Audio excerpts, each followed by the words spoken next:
Hello, जय हिंद दोस्तों। स्वागत है आप सभी का अपने यूट्यूब चैनल में, जहां हम लोग BHPSCL टेक्नीशियन ग्रेड 3 का प्रैक्टिस सेट बनाते हैं। आज उसका हम लोग 113वां सेट बनाएंगे। तो आइए हम लोग स्टार्ट करते हैं सेट नंबर 113 का। तब तक आप हमारे चैनल पर पहली बार जुड़े हैं तो हमारे चैनल को सब्सक्राइब कर दें और वीडियो अच्छी लगे तो लाइक करें और शेयर भी करते रहें। तो चलिए हम स्टार्ट करते हैं क्वेश्चन नंबर 1 से। तो देखिए क्वेश्चन नंबर 1 कह रहा है कि एक कंडक्टर जिस श्रृंखला में कई टर्न्स जुड़ी होती है उसे क्या कहा जाता है? तो उसे कुंडली समूह कहा जाता है। क्या कहा जाता है? तो कुंडली समूह कहा जाता है। नेक्स्ट देखेंगे कि आर्मेचर के प्रोग्रेसिव लैंप वाइंडिंग के सामने वाले पिच और पीछे के पिच के बीच का संबंध किसके द्वारा निरूपित किया जाता है? तो ये निरूपित किया जाता है ऋणात्मक संकेत के द्वारा।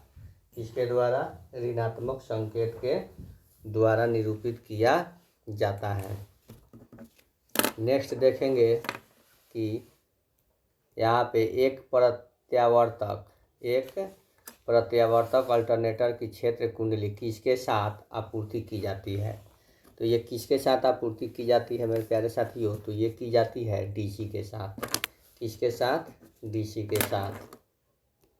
4 नंबर में कह रहा है कि अल्टरनेटर का उपयोग निम्न में से क्या पैदा करने के लिए किया जाता है? तो अल्टरनेटर का उपयोग जो है निश्चित आवृत्तियाँ पैदा करने के लिए किया जाता है। नेक्स्ट है सर्किट ब्रेकर में ट्रिप कोयल के दोष के तत्कालिक सक्रिय करने की अवधि को क्या कहा जाता है? सर्किट ब्रेकर में ट्रिप कोयल के दोष के तत्कालिक सक्रिय करने की विधि को क्या कहा जाता है? तो इसे संरक्षण समय कहा जाता है। क्या कहा जाता है? संरक्षण समय कहा जाता है। यहाँ पे दिया है कि SF6 परिपथ वियोजक में SF6 गैस का किस प्रवाह अचल ऋणात्मक आयन बनाने के लिए आर्क पथ में किसका तीव्रता से अवशोषण करता है, जो आवेश वाहकों के रूप में प्रभावी होते हैं? तो इसका हो जाता है उच्च दाब और मुक्त इलेक्ट्रॉन। निम्न विकल्पों में से कौन परिपथ वियोजक के लिए इस्तेमाल की जारी गैस अवांछनीय गुण नहीं है? तो अवांछनीय गुण नहीं है किसमें? तो ये है निम्न ऊष्मीय चालकता में। नेक्स्ट यहाँ पे देखेंगे कि निम्न वोल्टेज प्रणाली के लिए सामान्य रूप से पसंद किया जाने वाला संरक्षण है। तो क्या होगा इसका आंसर? तो यहाँ पे हम लोग देखेंगे 8 नंबर में हम लोग आंसर देखेंगे। 8 नंबर का हो जाएगा फ्यूज। क्या हो जाएगा? फ्यूज हो जाएगा। 9 नंबर में कह रहा है कि यदि किसी मोटर के आर्मेचर में 12 स्लॉट प्रति कंडक्टर के साथ 39 स्लॉट है तो कंडक्टरों की कुल संख्या क्या होगी? तो कंडक्टरों की कुल संख्या जो होगी आपका ये होगी 468।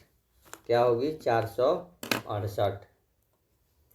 एक परिवेष्टन यानी कि एक वाइंडिंग में यदि प्रति फेज कुंडलियों की संख्या ध्रुवों की युग्म संख्या के बराबर हो तो इसे कहा जाता है। तो इसे क्या कहा जाता है? तो इसे अर्ध कुंडली संयोजन कहा जाता है।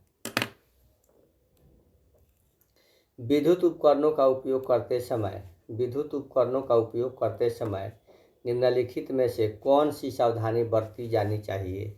तो कौन सी सावधानी बरती जानी चाहिए? तो ये है ऑप्शन नंबर ए, किसी भी नग्न तार को नहीं पकड़ना चाहिए। नेक्स्ट है यदि विद्युत आघात से प्रभावित व्यक्ति बेहोश हो जाता है तो सांस लेना बंद कर देता है लेकिन उसका हृदय कार्य कर रहा है, तो अति आवश्यक और तत्काल उपचार कौन सा है? तो अति आवश्यक और तत्काल उपचार है कृत्रिम श्वसन। क्या है? कृत्रिम श्वसन। कार्यस्थल में जहाँ बारीक काम किया जाता है वहाँ अपेक्षित प्रतिदीप्त किस क्रम में होगी? तो ये जो है 1500 ल्यूमेंस वर्ग मीटर के क्रम में होगी। यहाँ पे श्रेणी प्रकाश व्यवस्था 240 वोल्ट 240 वोल्ट आपूर्ति के लिए कितने 6 वोल्ट बल्ब की आवश्यकता होगी? तो कितने 6 वोल्ट बल्ब की आवश्यकता होगी? तो देखिए यहाँ पे श्रेणी में दिया हुआ है, तो श्रेणी में ही बनेगा ये। श्रेणी बल्बों की संख्या, श्रेणी में बल्बों की संख्या बराबर होता है दोस्तों आपूर्ति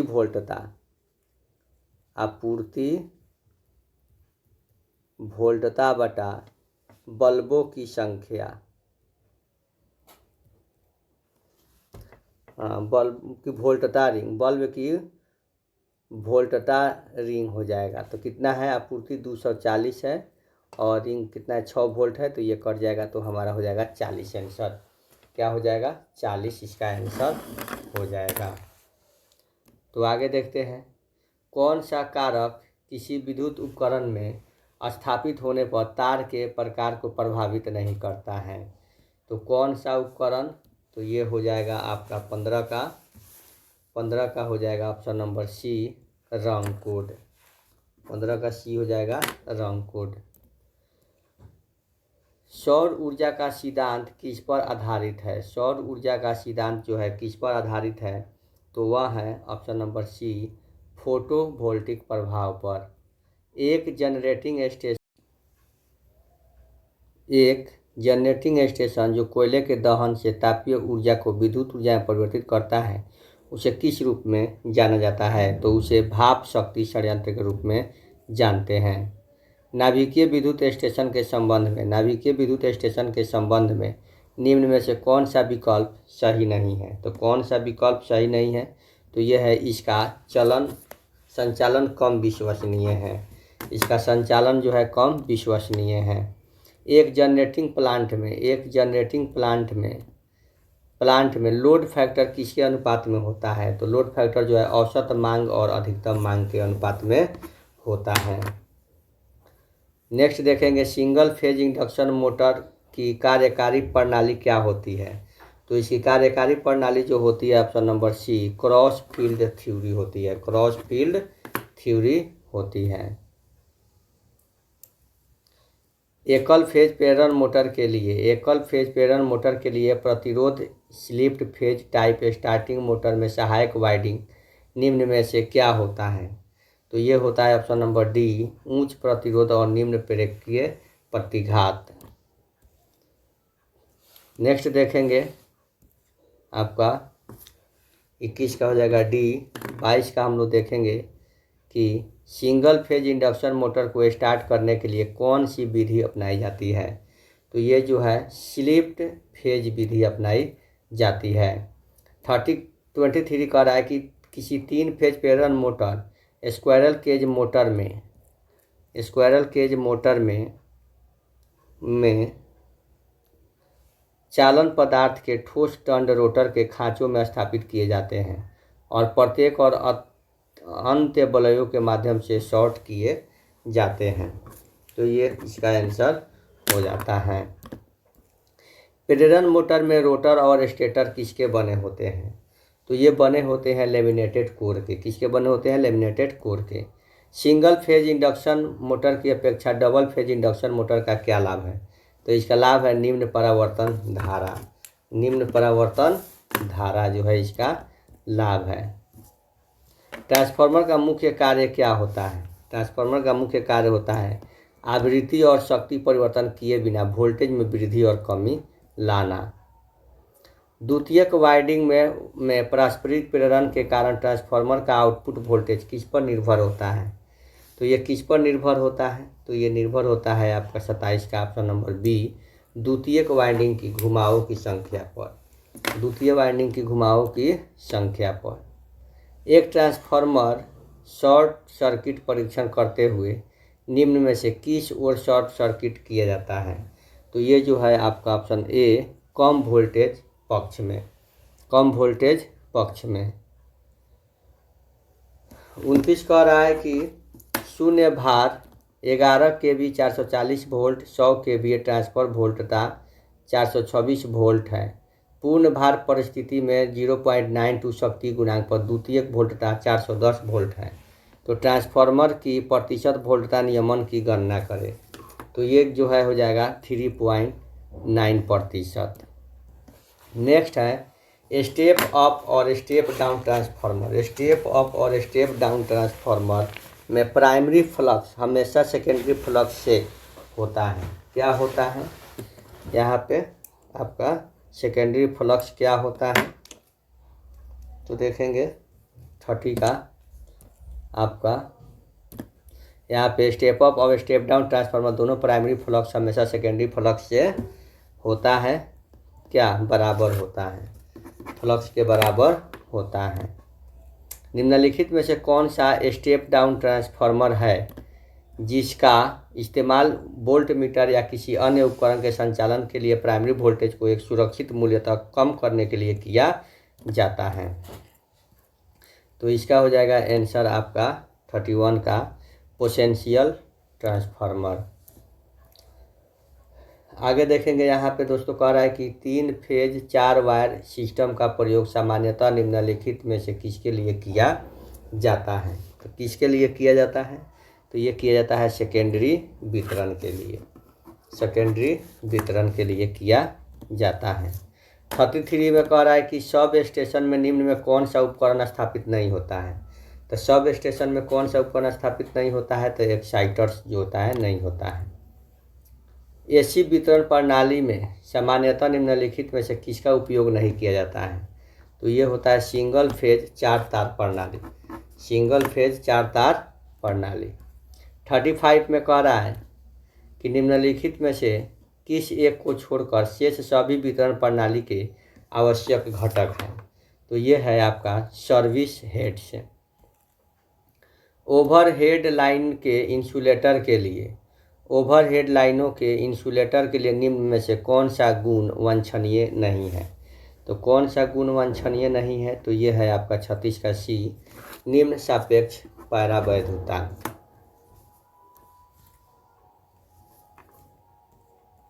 किसी प्रकार के विद्युत रोधी में, किसी प्रकार के विद्युत रोधी में एक श्रृंखला बनाने के लिए कई विद्युत रोधी श्रेणी क्रम में जुड़े होते हैं और लाइन चालक को सबसे निचले विद्युत रोधी द्वारा ले जाया जाता है। तो इसे हम लोग क्या कहते हैं, तो निलंबन विद्युत रोधी कहते हैं। भूमिगत केबल की विफलता का क्या कारण है। तो भूमिगत केबल की विफलता का कारण है नमी इंसुलेशन में प्रवेश करती है, नमी जो है इंसुलेटर में प्रवेश करती है। भूमिगत केबल में, भूमिगत केबल में केबल डालने के लिए प्रयुक्तता ड्रोन लेयरिंग सिस्टम के लिए निम्न में कौन सी लेयरिंग की संरचना नहीं होती है। तो कौन सी नहीं होती है, तो ये होती है आपकी एल्युमिनियम की नालिका का, एल्युमिनियम की नालिका का। नेक्स्ट देखेंगे 40।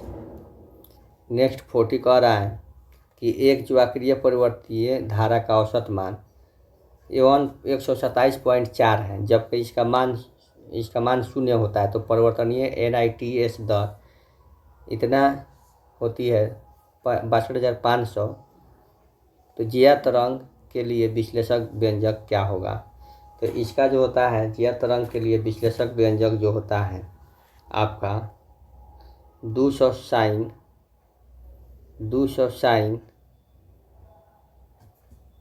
टी होता है। इसका आपका ऑप्शन नंबर बी होता है, ऑप्शन नंबर बी होता है। नेक्स्ट देखेंगे समान मानों के 3 प्रतिरोधकों को जब डैश में 35400 वोल्ट आवृत्ति के संयोजित किया जाता है तो वे अधिक शक्ति आवेशित करते हैं। तो वे अधिक शक्ति आवेशित करते हैं किसके माध्यम से, डेल्टा के माध्यम से। यूनिट लंबाई के चालक से 2 सेकंड के लिए 2 कूलम्ब का आवेश प्रभावित होता है।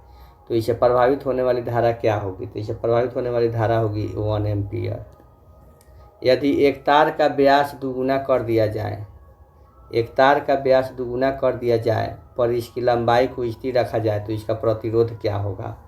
तो इसका प्रतिरोध जो होगा 8 गुना कम हो जाता है। जब लोक विद्युत आपूर्ति का सजीव चालक टूट जाता है तथा पृथ्वी को छूता है तो निम्नलिखित में से क्या घटित होगा? तो ये निम्नलिखित में से जो है ऑप्शन नंबर ए, धारा पृथ्वी की ओर प्रभावित होगी। एक डीसी जनरेटर में उत्पन्न वोल्टेज मुख्य रूप से किस पर निर्भर करते हैं? किस पर निर्भर करती हैं? तो ये है आपका प्रवाह लीकेज के परिवर्तन की दर पर। वह मशीन जो यांत्रिक ऊर्जा को विद्युत ऊर्जा में परिवर्तित करता है किसके नाम से जानी जाती है? तो यह किसके नाम से जानी जाती है? तो ये जानी जाती है आपका ऑप्शन नंबर डी, जनरेटर के नाम से। डीसी जनरेटर निम्नलिखित में से किस तरह के कनेक्ट होने से अवशिष्ट चुंबकत्व की मौजूदगी महत्वपूर्ण नहीं होगी? तो ये होगी आपका option number B, separately excited generator. Fleming के बाएं हाथ का नियम किनके बीच संबंध दर्शाता है? तो बाएं हाथ का नियम जो है आपका बल की दिशा, धारा की दिशा और फ्लक्स की दिशा। अगर डीसी मोटर के बैक ईएमएफ और रफ्तार को दुगुना कर दिया जाता है तो मोटर से उत्पन्न होने वाला टॉर्क क्या होगा? तो ये होगा आपका ऑप्शन नंबर ए, एक समान रहेगा। अस्थायी चुंबक डीसी मोटर किस प्रकार के अनुप्रयोग के लिए उपयुक्त नहीं है? तो किस प्रकार के? तो ये ट्रेन के कर्षण के लिए। नेक्स्ट देखेंगे यहाँ पे 51 का, तो यहाँ पे चिन्ह बदलेंगे तो प्लस का माइनस होगा, गुना का भागा होगा और यहाँ भी भागा होगा तो ये माइनस होगा, तो यहाँ पे माइनस होगा तो क्या होगा? -5 होगा। फिर भागा 5 होगा तो -1 होगा। फिर भागा 10 होगा तो -0.1 होगा। तो 0.1 होगा यानी कि 51 का बी होगा। उस विकल्प का चयन करें जिसमें शब्द उसी संबंध को साझा करते हैं जो शब्दों की जोड़ी द्वारा साझा किया जाता है। कार्यालय में कार्य होता है। कार्यालय में क्या होता है? कार्य होता है। तो विद्यालय में पढ़ाई भी तो होता है। एक कक्षा में 42 छात्र हैं। यदि कृतिका 18वें स्थान पे है तो नीचे से उसका स्थान, तो 42 में से 18 घटाएंगे तो कितना आ जाएगा? 4 और ये हो जाएगा आपका 2 और प्लस में 1 करेंगे तो 25, यानी कि इसका स्थान 25वां होगा।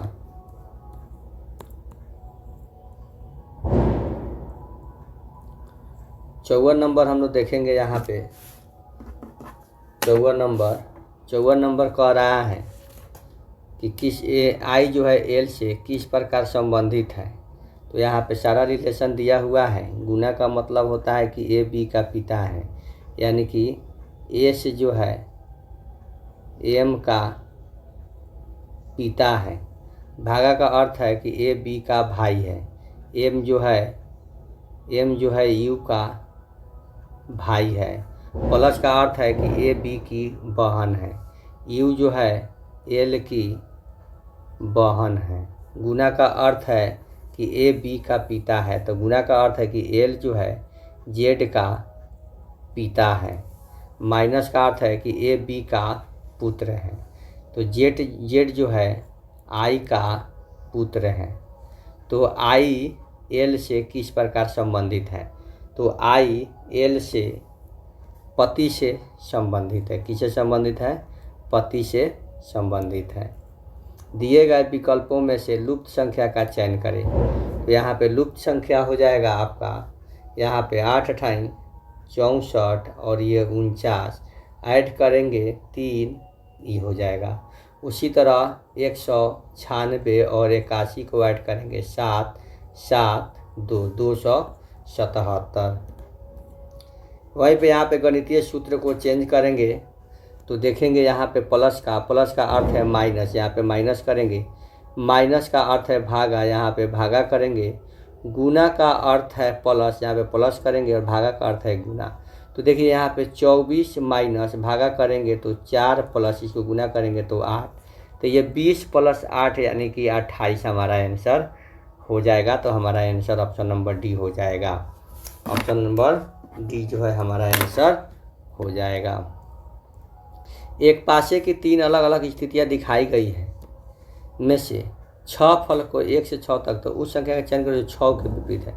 6 यहाँ है तो 6 के सामने 2 और 1 नहीं होगा, तो 2 काट देंगे। 2 बच गया 3 है तो 3 के सामने 1 और 4 नहीं होगा, 2 भी नहीं होगा। तो इसी तरह हम लोग छाड़ते जाएंगे और तो हमारा 57 का क्या बचेगा, 57 का सी, तो 3 ही हो जाएगा 6 के विपरीत। 6 के विपरीत 3 हो जाएगा। पहले 2 शब्दों के मध्य संबंध को आधार पर, पहले दो शब्दों के मध्य जैसे भारतनाट्यम तमिलनाडु, तो कुचिपुड़ी आंध्र प्रदेश, यानी कि 58 का हो जाएगा ऑप्शन नंबर डी। उसी प्रकार राजू ने एक पार्टी में एक लड़की का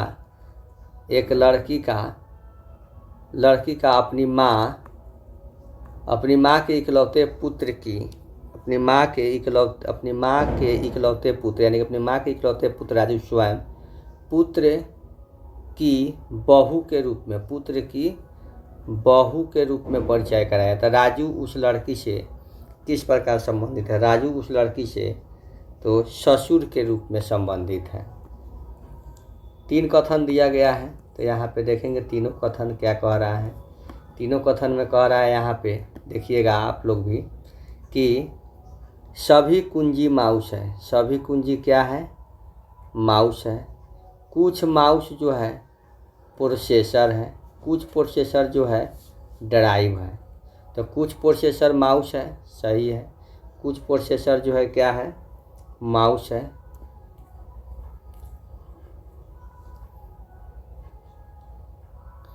फिर से हम लोग बना के देखेंगे, यहाँ पे बनाएंगे कि सभी कुंजी क्या है, माउस है।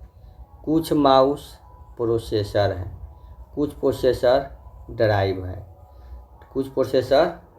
है। तो क्या है, तो कुछ प्रोसेसर माउस है तो सही है। कुछ प्रोसेसर कुंजी है, नहीं है। कुछ ड्राइव माउस है तो नहीं है, यानी कि सॉरी ये नहीं है, ये है। कुछ प्रोसेसर कुंजी है, यानी कि ऑप्शन नंबर बी जो है हमारा सही है।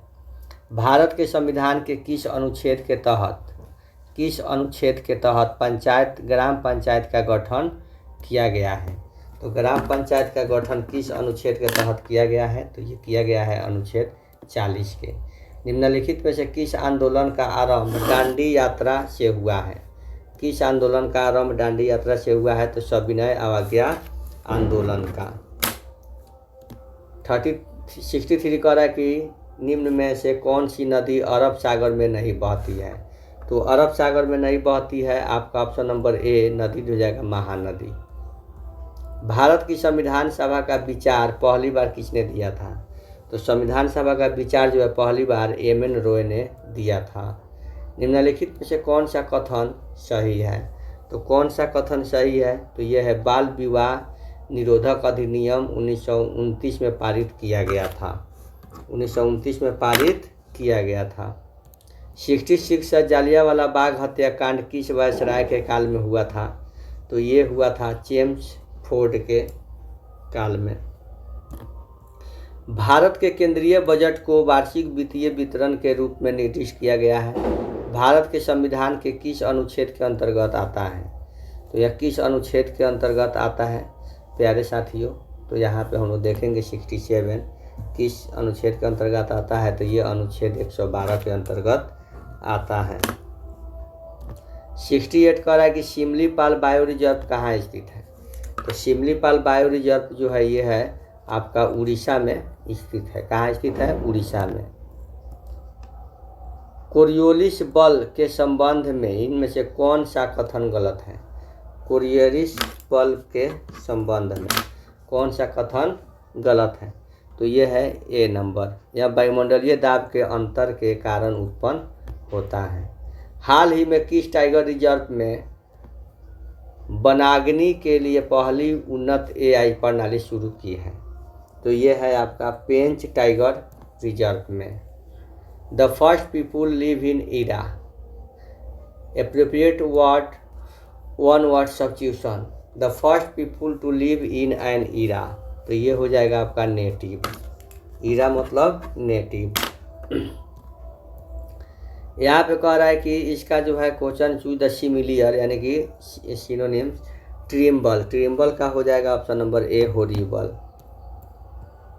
Select the most appropriate antonyms of the below word initiate. Initiate का हो जाएगा आपका कॉन्क्लूड हो जाएगा। क्या हो जाएगा? कॉन्क्लूड हो जाएगा।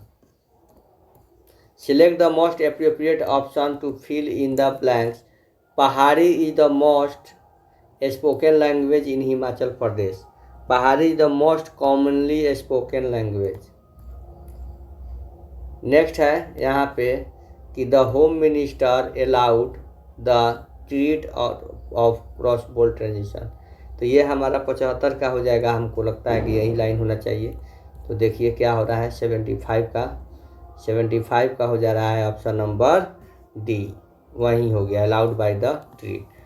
असंगत पर्यायवाची का युग्म का चयन करें। असंगत पर्यायवाची क्या हो जाएगा? तो ये है ऑप्शन नंबर सी, अंगराज के देवदारू।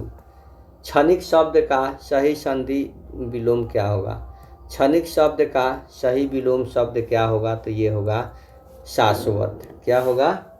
शाश्वत होगा। उसके आगे है 78 में कह रहा है कि निम्न में से कौन सा युग्म विपरीतार्थक नहीं है। तो कौन सा युग्म विपरीतार्थक नहीं है? तो ये है ऑप्शन नंबर सी, उदय उग्र। कौन नहीं है? तो उदय उग्र। आँखों से गिरना मुहावरे का उचित अर्थ क्या है? आँखों से गिरना मुहावरे का उचित अर्थ क्या है? तो ये है आदर भाव घट जाना। आंटी मारना मुहावरे का अर्थ क्या है? आंटी मारना मुहावरे का सही अर्थ है चालाकी से कोई चीज़ दबा या छिपा लेना। जो भूमि उपजाऊ हो उसके लिए एक शब्द बताइए। तो ये है उर्वरा। निम्नलिखित में से शुद्ध वर्तनी का चयन कीजिए। तो शुद्ध वर्तनी कौन है? तो ये है ऑप्शन नंबर डी, ब्रज भाषा। प्रिय सखा में कौन सा समास है? प्रिय सखा में कौन सा समास है? तो ये है आपका ऑप्शन नंबर ए, कर्मधारय समास। सातवां शब्द में कौन सा प्रत्यय है? सातवां शब्द में जो है आपका वा प्रत्यय है। दिए गए विकल्प में वन प्रिय किसका समानार्थी शब्द है? तो वन प्रिय जो है आपका कोयल का समानार्थी शब्द है। माइक्रोसॉफ्ट वर्ड दस्तावेज में पैराग्राफ के चिन्ह देखने के लिए किस बटन पर क्लिक करते हैं? तो किस बटन पर क्लिक करते हैं? तो आपका देखेंगे यहाँ पे 86 का ऑप्शन नंबर ए, शो हेड बटन पे क्लिक करते हैं। तो देखेंगे यहाँ पे 87 नहीं दिया हुआ है इसका ऑप्शन। तो चलिए हम लोग आगे देखते हैं। यहाँ पे निम्नलिखित में से कौन सा इनपुट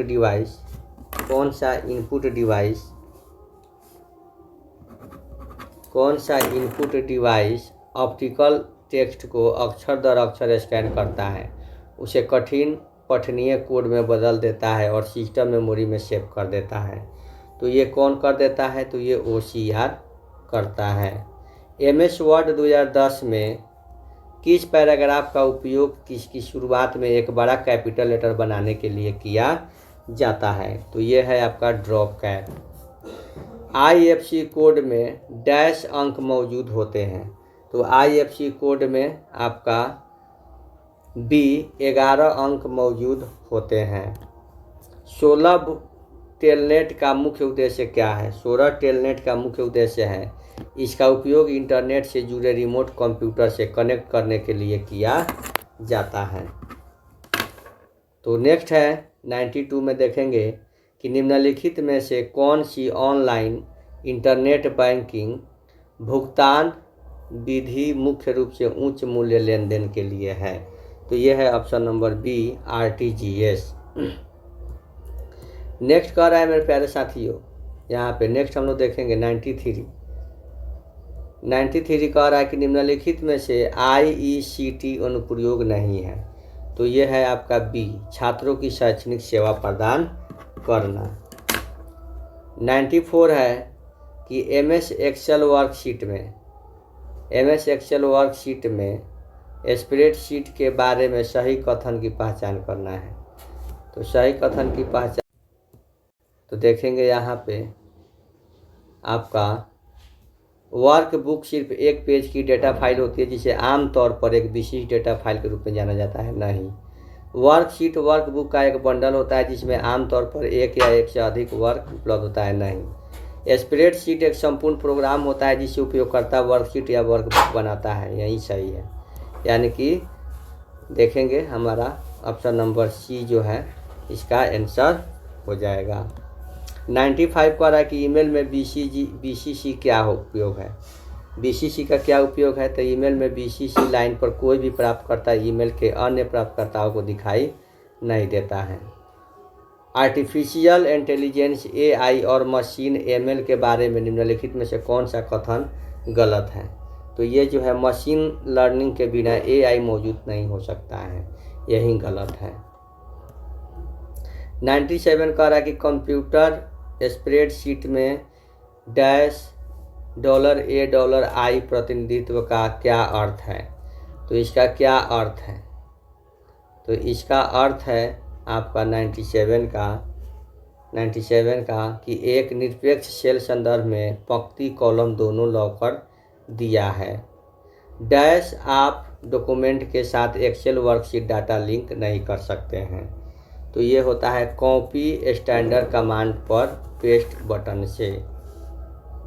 99 कह रहा है कि जब आप MS एक्सेल में सापेक्ष सेल संदर्भ वाले किसी सूत्र की प्रतिलिपि बनाते हैं तो केवल सेल संदर्भ का क्या होता है?